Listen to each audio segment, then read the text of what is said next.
Hello everyone, কেমন আছো তোমরা সবাই? আশা করছি সবাই খুব ভালো আছো আর আমিও খুব ভালো আছি। আমার নতুন আরেকটি ব্লগ ভিডিও দেখার জন্য তোমাদের সবাইকে জানাই অনেক অনেক স্বাগত।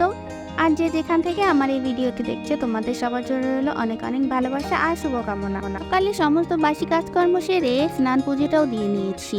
আর আজকে সকাল সকালই পুজোটা দিয়ে নিয়েছি। ঘুম থেকে উঠেছি বেশ সকালে। কারেন্টের খুব ডিস্টার্ব হয়েছে আমাদের এখানে, ওই জন্য ভালো করে ঘুম হয় না। আর সকাল সকাল উঠে স্নান পুজোটা দিলে মনটাও একটু ফ্রেশ লাগে। কালকে যাবো এক বিয়ে বাড়িতে, অনেকদিন পর একটা বিয়ের নেমন্তন্ন পেয়েছি, ওই জন্য আজকে মনটা অনেক খুশি।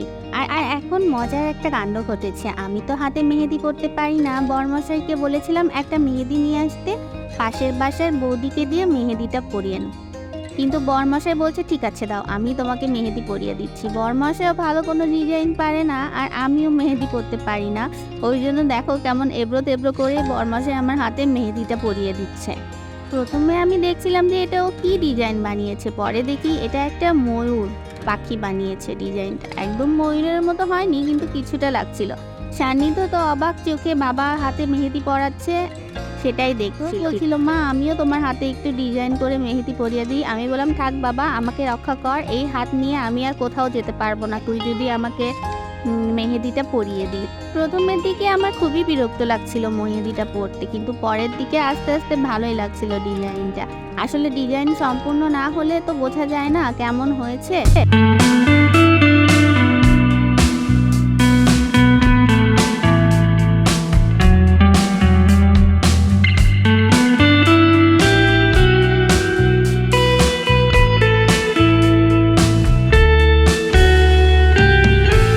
তো ফাইনালি আমার হাতে মেহেদি পরানো শেষ হয়ে গিয়েছে। দেখো কেমন করে মেহেদিটা পরিয়ে দিয়েছি, কেমন ডিজাইনটা হয়েছে। আর আগে ছোটবেলায় আমি এইভাবেই হাতে মেহেদি পরতাম, তখন তো আর টিউব মেহেদি ছিল না। মা মেহেদি পাতা বেটে দিয়ে ধুয়ে বেটে দিত আর আমি এভাবে হাতে লাগিয়ে সারা রাত রেখে দিতাম। এখন তো 5 মিনিটে মেহেদির রং চলে আসে। আর এদিকে দেখো মেহেদি পড়তে পড়তে 1:30টার মতো বেজে গিয়েছে। আর আজকের মতো গুড নাইট বন্ধুরা, আবার তোমাদের সাথে কালকে দেখা করবো। টাটা। গুড মর্নিং বন্ধুরা, আজকে হলো নেক্সট ডে। এখন মর্নিং বললে ভুল হবে, এখন প্রায় 1:30টা কাছাকাছি বেজে গিয়েছে। আর আমিও এদিকে বিয়ে বাড়িতে যাওয়ার জন্য রেডি হয়ে নিয়েছি। কেমন লাগছে আমার বিয়ে বাড়ির লুকটা তোমরা কিন্তু অবশ্যই কমেন্ট করে জানিও। আর এই শাড়িটা আমাকে বরমশাই এনে দিয়েছিল, কিন্তু পরা হয়ে ওঠেনি, তাই আজকে চিন্তা করলাম বিয়ে বাড়িতেই নতুন শাড়িটা পরে যাই। শাড়িটা কেমন লাগছে সেটা কিন্তু অবশ্যই আমাকে জানিও। তো এই যে আমরা বেরিয়ে পড়েছি, আমার পাশে আমার মেজোজা বসেছে আর সান্নিধ্য সামনে বসেছে। এখন আমরা বিয়ে বাড়িতে এসে পৌঁছেও গিয়ে বাড়িতে এসেই প্রথমে বউ দেখতে চলে আসলাম। এসে দেখি এখানে প্রচন্ড ভিড়, অনেক মানুষ আর অনেক গরমও লাগছিল। তার মধ্যে এই যে খাম্বা স্টাইলে দুটো লাইট জ্বালিয়ে রেখেছে, এই লাইটের আলোতে আরো বেশি গরম লাগছিল। তা আমি প্রথমে বউটাকে একটু ছবি তুলে নিলাম কয়েকটা। বরমশাই যেহেতু আসেনি আর আমার বোনও দেখতে চেয়েছে বউ কেমন হয়েছে, বিয়েটা হচ্ছে আমাদের পাশের বাসার ছেলের, আর ওই জন্যই একটু আগ্রহ বেশি। ছেলেটাকে আমরা সবাই চিনি, ছোটবেলা থেকেই দেখছি। আর এদিকে বউ দেখে এসে আমরা এখন খাওয়ার টেবিলে বসে পড়েছি। বাড়ির সবাই মিলে আমরা যখন কোথাও কোনো অনুষ্ঠানে যাই কিংবা কোথাও ঘুরতে যাই তাহলে কিন্তু অনেক মজা লাগে, তাই না? একা একা ঘোরার থেকে সবার মিলে যখন আমরা ঘুরতে যাই সেটার আনন্দটাই কিন্তু দ্বিগুণ পরিমাণে বেড়ে যায়। আর এদিকে আমাদের খাবারও চলে এসেছে আর খেতেও বসে পড়েছি। ওদিকে খাবারগুলো কিন্তু দারুণ মজার হয়েছিল। রান্নাটাই একদমই বেশি ঝাল ছিল না, আমরা যেহেতু ঝাল একদমই খেতে পারি না। আর সেই বিয়েবাড়ির রান্নায় একটু ঝাল মশলা বেশি থাকে, কিন্তু এই বিয়েবাড়ির রান্নাতে ঝাল ঢাল একদম অ্যাকুরেট হয়েছিল। বিয়ে বাড়িতে ঘোরাঘুরি আমাদের শেষ আর এখন বাড়ির উদ্দেশ্যে রওনা দিয়ে দিয়েছি। অনেকেই ছিল পরিচিত, তাদের সাথে গল্প করতে করতে একটু দেরি হয়ে গিয়েছিল, প্রায় 4টার মতো বেজে গিয়েছে। আর বাসায় যেহেতু সোনাইকে রেখে এসেছি ওই জন্য একটু তাড়াতাড়ি চলে আসলাম। আরও কিছুক্ষণ থাকলে থাকা যেত, কিন্তু সোনাইয়ের জন্য তাড়াতাড়ি চলে আসলাম। আর এদিকে এত রোদ উঠেছে, আজকে গরমও পড়েছে প্রচণ্ড। বিয়ে বাড়িতে কমিউনিটি সেন্টারে বিয়ে হয়েছে, কিন্তু প্রচণ্ড গরম ছিল। আর অত মানুষের ভিড়ের মধ্যে আরও গরমটা বেশি লাগে, সেজন্য আর বেশি দেরি না করে তাড়াতাড়ি চলে আসলাম।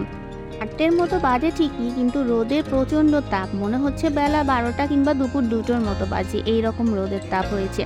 আর এদিকে বাসায় ঢোকার আগে একটু বাগানে ঢুকে নিচ্ছে, অনেকদিন থেকে বাগানে ঢোকা হয় না। বরমশাই বলেছে দেখে এসো বাগানে কত কাঁঠাল ধরেছে। কয়েকদিন হলো একটানা বৃষ্টি হচ্ছে, ওই জন্য আর বাগানের দিকে আসা হয় না। তাই ভাবলাম আজকে যখন বের হয়েছি তখন বাগানটাও একটু ঘুরে যাই। আর এদিকে এসে তো আমার চক্ষু চড়ক গাছ হয়ে গেল, বাগানের কাঁঠালগুলো কত বড় হয়ে গিয়েছে। আর পাঁচ দিন আগেও দেখেছি কাঁঠালগুলো ছোট ছিল, আর আজকে এসে দেখি কাঁঠালগুলো অনেক বড় সাইজের হয়ে গিয়েছে। এবার আমাদের এই কাঁঠাল গাছে অনেকগুলো কাঁঠাল ধরেছে, প্রায় 2-3 বছর হলো এই কাঁঠাল গাছটা লাগানো হয়েছে। বরমশাই নিজে হাতে কাঁঠাল গাছগুলো লাগিয়েছে, আর কয়েক বছর পরে এত ফল হবে আমরা সেটা ভাবিও নি। এবারে কাঁঠালের ফলনটা অনেক ভালো হয়েছে, কিন্তু এবার গাছে আমের ফলন একদমই কম। গাছ একদম প্রায় ফাঁকাই বলা যায়।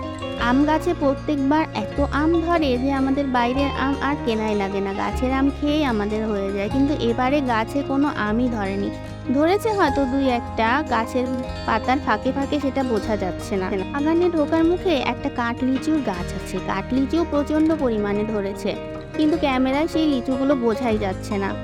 দিকে একটা জামরুল গাছও আছে, জামরুলও প্রচুর ধরেছিল, আর অর্ধেক তো পোকাতেই খেয়ে ফেলেছে। এবার এদিকে আসি ফুলের বাগানে, এইদিকে সব ফুল গাছ আর ওই দিকটাই হলো সব ফলের গাছ। এখানে অনেক রকমের ফুল আছে, সকালে এখান থেকে ফুল পেড়ে নিয়ে আমরা পুজো দিয়েছি, ওই জন্য গাছে আর একটাও ফুল নাই। করবী ফুলের গাছ আছে, গন্ধরাজ ফুলের গাছ, জবা ফুলের গাছই রয়েছে এখানে 5-6 রকমের। এগুলো সব আমার মেজো যা গাছ লাগিয়েছে, ওর আবার গাছ লাগানোর খুব শখ রয়েছে। আর আমি যেহেতু কোনোদিনও ছোটবেলা থেকে গাছ লাগাইনি, সেজন্য আমি গাছ লাগাতেও পারি না। আমার বরমশাই অনেক গাছ লাগায়, ফলের গাছগুলো সব আমার বরমশাই লাগিয়েছে, আর এদিকে ফুলের গাছগুলো সব আমার মেজোজা লাগিয়েছে। আর এই যে এই সিঁড়িটা দেখতে পাচ্ছ, উপরে একটা ঘর আছে, এই সিঁড়ি দিয়ে সেই ঘরে ওঠা।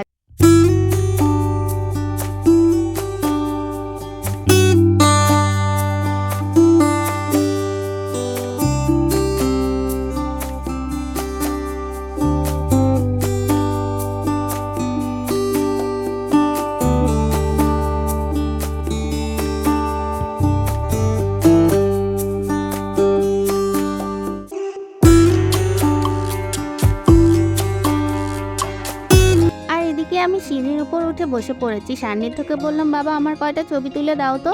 তো সান্নিধ্য এক কথাতেই রাজি হয়ে গেল। আর দেখো বন্ধুরা, আমার আজকের ভিডিওটি কেমন লাগলো সেটা আমাকে অবশ্যই কমেন্ট করে জানিও। আর আমার ভিডিওটি যদি ভালো লেগে থাকে তাহলে অবশ্যই একটা লাইক করে দিও, আর আমার চ্যানেলটিকে প্লিজ সাবস্ক্রাইব করে দিও, আর পাশে থাকা বেল আইকনটা বাজিয়ে দিও, যাতে আমার ভিডিও আপলোড করলেই সবার আগে তোমাদের কাছে পৌঁছে যায়।